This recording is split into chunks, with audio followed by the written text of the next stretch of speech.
A controversial plan to expand a sports bar in the west end of downtown Montreal is again causing concern.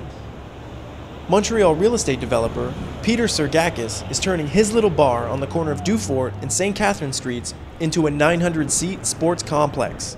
Two local business owners next door to Sergakis' bar have been told that their future is uncertain. Terry Westcott, who owns a used bookshop in the area, has been given a notice saying he must leave to make way for Sergakis' plan.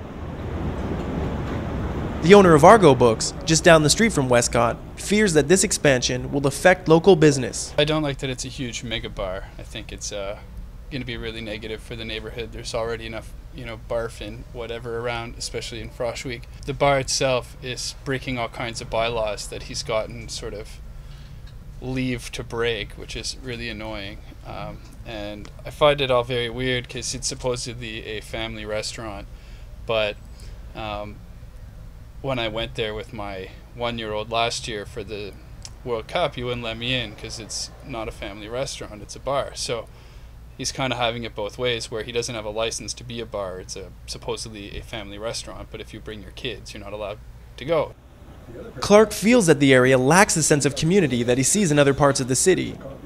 He also says this is the reason why there hasn't been much criticism of Sergakis. He bought the building, he's going to try to make as much money with it as he can, which makes a lot of sense. I think it's a problem of being a group of people that is very transient, and so they don't have, most people that live here have very little interest in the neighborhood, and so there's no sort of community action group that's going to stop them from doing this.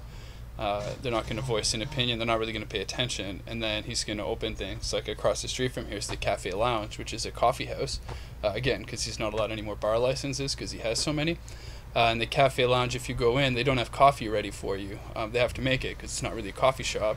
It's open till 3 in the morning, serves beer and wine in the evening, and has a whole bunch of video lottery terminals, but it's a cafe, which is, he does what he wants and nobody stops him. Right, does he own a lot of the property in the neighborhood? Yeah, he owns several blocks of the neighborhood. Does he own the building that Argo Bookshop is located? No. So obviously you're able to speak freely. Yeah, it's lucky for me. Now, how do you feel personally? I mean, being a bookshop owner, having, a used bookstore just down the street threatened and possibly shut down. I think it's too bad in some ways. I feel bad for culture. I wish we had more people buying books and caring. But I also think we get what we deserve. If we don't use local services, then they'll be gone. For instance, here we have lots of groups from Concordia come and they ask us for support for free books and gift certificates and stuff for different events, but they never buy any books. It's the same students that come in and look around and then go buy on Amazon, and then want me to help them because Amazon's not going to give them any money for stuff. So that doesn't really work. And I think Westcott's very similar, where he's playing a role in the community. If the community doesn't want to have that role played anymore, then he'll be gone. He is looking for another location. The rents are all incredibly high. Like there's a place down the street here that's not quite the same, as big as the one he's renting now, and it's more than double the price. Are independent bookshops threatened in Montreal? We still make our money, but there's very few of us left.